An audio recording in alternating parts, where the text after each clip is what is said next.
victory lap though. Whoa, whoa, they ain't never seen nothing like this before. Lit the room when I came through the front door. Ask me if I should overcome, what for? Train in the trees, please pardon my sycamore. Touch burning sands, cross lands and stormy shore seasons in the year, yeah. Ain't no channel for champions and chain no fear. Yep, the champ is here, switch gears. We keeping haters in the rear. At the blood, sweat and tears and my goal so near. I see my Welcome back, guys. It's been a while. Back with the old girl. So a few things have gone off. Just been busy. Really not quite been in the mood for filming, shall we say. So really just got cracked on. A good few friends helped me just get pushed on. Just going to show you around car, see what we've been on with. So the car has been away. Been trialling fitting the doors. So the doors actually are carbon fibre, but I'm just not happy generally with the weave on them. So we're going to get carbon skinned, and then all the top frames all along here will get painted body colour to match the car. So straight away you probably spotted seating. So yeah, let's pull that back and have a look. Harness is in, the passenger harness in. So the car now has been wired. The car took Sean at ST Motorsport. He's wired it front to back. It's had, I'll show you now, it's had a PDM fitted as well as a canvas touchpad. So let me show you that now. So you see there in the centre all the canvas touchpad, and up the top you're probably not going to see because it's buried right up, but there's a PDM. So basically a PDM, if a few of you don't know what PDM is, it's basically like the new age fuse box. So it's a reprogrammable fuse box that's not got fuses, if that makes sense. So I'm led to believe they use solid state relays, so every output you can program what ampage you want and to what you want it, and just plug in and you can reset stuff. So pretty damn good bit of kit like. So I'll show you this touchpad in action. Obviously it works as an immobilizer, kind of like a Ghost. Obviously for security I can't show you my pin. So yeah, accessories, daytime running lights. So we've got accessories, interior light inside, see that, daytime runners, auxiliary, which that's like cigarette lighter ports. So we've got headlights,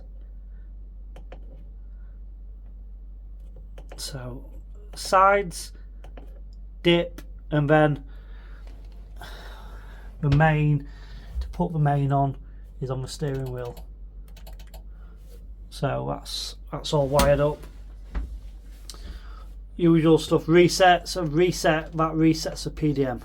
So if anything's popped on the PDM, that'll reset it. Obviously ignition, fuel pump, so it's a two-stage fuel pump button. So we've got fuel pump on demand, ECU controlled, fuel pump override. Obviously I'll need to put ignition on. There you go. Fans, a few of you remember, I will show you if anyone's not seen this before. We fitted, that's the Citroen DS Racing heater box exchanger. A good mate of mine recommended it. Got one in an Escort. He recommended that. So stage 1, 2 and 3 off.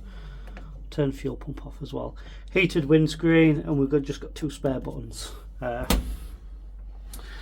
So yeah, let me come round to the driver's side now and quickly show you the ECU and the dash. So it's obviously we are still a work in progress, guys. Quickly have a recap on the boot situation. What's happening in here? All done. Tried to keep it as neat as possible. No spare wheel. So yeah, not going to go into too much. Obviously we've got a little carbon bonnet stay and nod to Lake Colin McRae, the Lake Ken block. All the lines are nice cable clipped up. Got backlight lens out there. I'll show you why. The backlight lens on an Escort are notoriously rubbish. So I bought these. So it's actually a motorbike backlight unit. So what I have done, I have butchered a standard Escort backlight unit. I am gonna mould this in.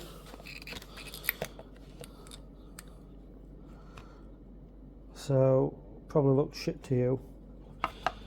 It will shine just through here. So what you've got LED sides, rings, then obviously when it breaks they flash for 2 rings brighter, and the centre rings, basically all that centre flashes orange.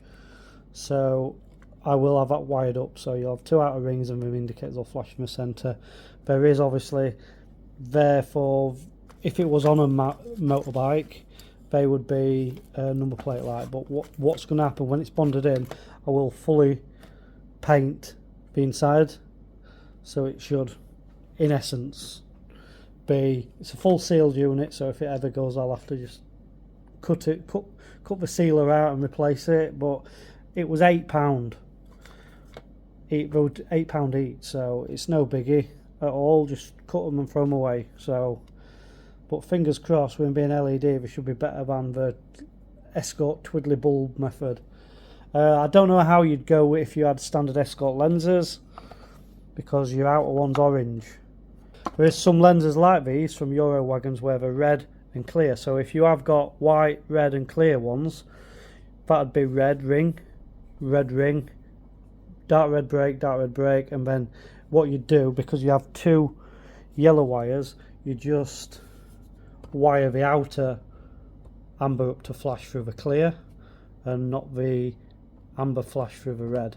So yeah, technically if you had the white, red, whites, you could do the same thing as what I'm doing, but yeah, and I don't really know how they'd shine through. However, if any of you are query, I will light these up behind them and just kind of have a look, see how they fit. So into the car, let's have a gander. Let's have a gander in the car.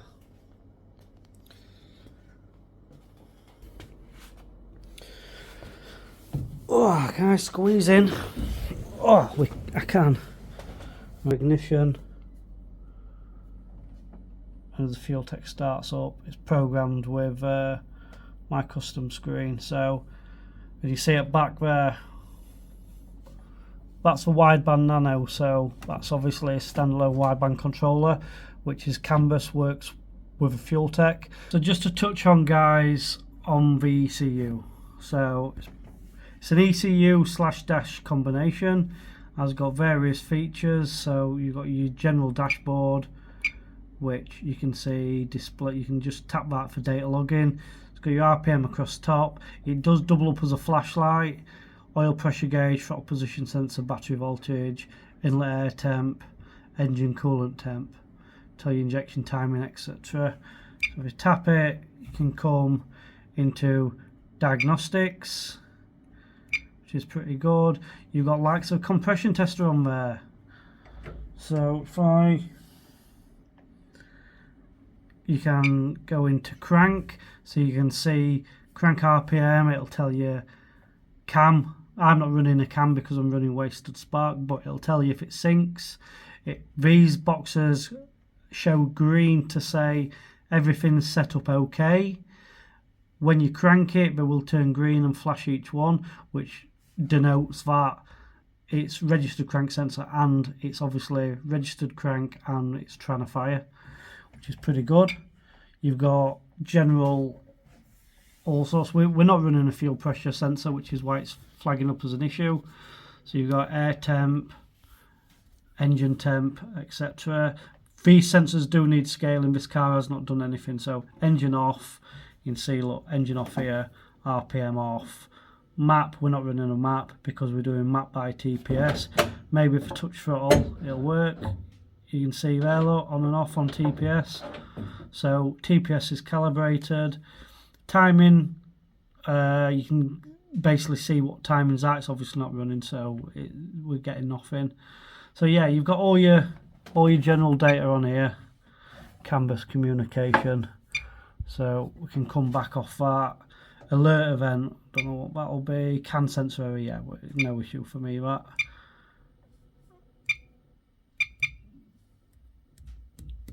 Blood come out of the thing. Right, so again, you can look at outputs on the ECU, imports. You can look. So what we got here, we got blue outputs, primary fuel injection. So the outputs here, the top two are just the injectors, milliseconds of fuel inject, what it's injecting time wise. Electric fan output, showing an alert on that. Shouldn't be. Inputs and outputs. So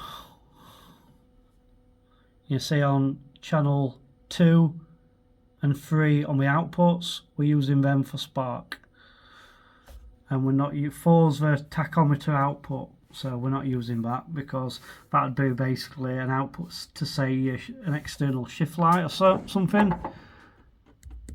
So touching middle. So yeah, loads of functions on these. Loads of functions. I got this from Fueltech UK, ASD Doncaster, Fueltech dealer. Very, very, very knowledgeable guys, and helped me massively.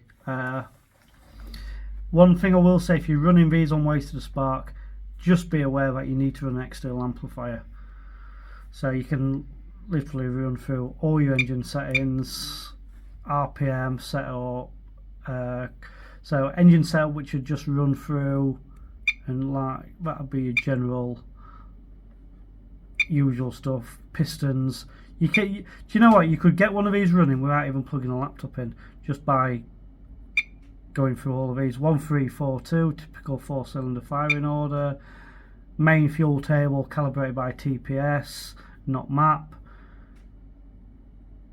Acceleration fuel enrichment by TPS, so basically like on a car, but it'd be a pump jet. Accelerator enrichment would monitor quick movement of TPS and put a percentage extra fuel in. RPM for engine start, so that differentiates when it goes into full running mode instead of startup mode, etc. So you can see, really, I can't really recommend these enough, in all fairness. Really can't. So yeah, Fueltech FT450, that really nice bit of kit. Long story short, I'll not bore you. Tried everything, pumped fuel out of it. I bought this engine off an old guy, Southerner, and he told me it was a crate engine. It done no mileage. We put it straight in the car, done nothing to it. Transpired, we scratching our head. Friend of mine, Trevor, over, he suggested we pull the cam cover off and check cam timing, and one of the exhaust cam was 180 degrees out, which is alarming. However, with it being a dead 180 degrees out, there was no piston to valve damage, so we managed to retime the engine, put the camshaft back in its position. I did a quick tweak on the crank sensor angle, and we got it running. So yeah, nice bit of kit, these ECU. Definitely, if you're wanting one, speak to ASD Doncaster. Brilliant guys, very, very, very helpful, especially if you come encounter a problem. I'm local, so I just chucked it on the truck. So everything is on here. So we have got a start button on here. I will give it a quick start just for you guys. Oh, we've got power steering now. So I come onto dashboard. So on these Fueltechs as well, you can actually reconfigure all this dash. You can have a start button on the dash if you want. Mine isn't, so we've got mine on the steering. So we've got likes of wiper, 2-speed, main beam, which we've seen, wash,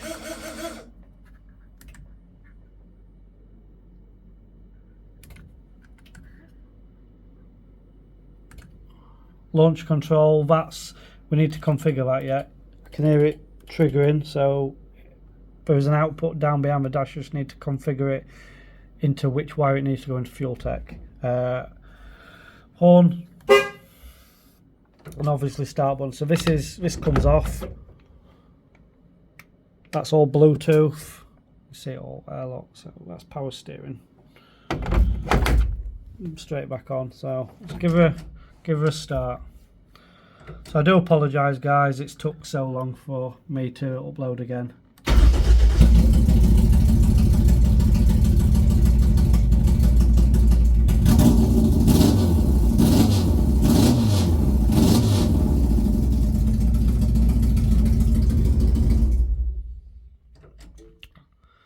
There's no exhaust on it at the minute. That's to do. I'll show you the engine bay. Let's have a look. All the leads come down, coil pack mounted underneath. Throttle body's all done. Sean's done a really nice job of wiring. I think you see there. You see little standoff spacers on anti-roll bar for a crank sensor, nice and neat. Everything is really done really nice and neat with a bit of thought. He's hid the wiring in the inner wings for me to just keep it looking pretty, because he knows it's essentially a road car. It's not a motorsport car, as opposed to rally cars that probably have wiring running down here, etc. But yeah, it's getting there. So the front indicators and the daytime running lights are permanently on. Well, they're not, they're on a switch. You can see we've got halo rings and we've got the DRLs. So in the daytime, if you actually indicate, which will be right for that side, won't it? It actually does kill the DRL or the indicators flash, and then when you turn it off, like so, oh, there you go, it puts it back on, and that's pretty much same. But everything's, like I said, pretty Bluetooth, so it's a 2-stage motor. That's actually off a ZX. So yeah, it's steering wheel off, obviously makes it easy, nice to get in. That's pretty much it, guys. I'm going to leave it at that. Today's jobs, I'll not bore you. I'm just going to take the radiator off. It is leaking on the core, so we're going to get a new radiator. Get exhaust sorted, then go around a few other jobs. Going to give it a good bolt check and a shakedown, get it running, and then going to take it to bits and give it another exterior paint. It has been done obviously a few years. It's picked up some scratches, marks and what have you, but we'll get there. So anyway, cheers for coming back. Thanks for having a look around my old banger. And next video we might actually do some work on it and show you what we're doing. But cheers to all the guys who've helped so far. Like I said, if you're interested in the Fueltech ECUs, you know, I'm not sure how much that one. I think I've got in my head 1250-ish or something at the time, but I did buy that a year and a half, 2 years ago. Might have up and down, probably more likely up because everything's gone up on it. But you know, for a seamless integration between an ECU and a dash, you can't really go wrong with Fueltech. So you see how easy they are to program.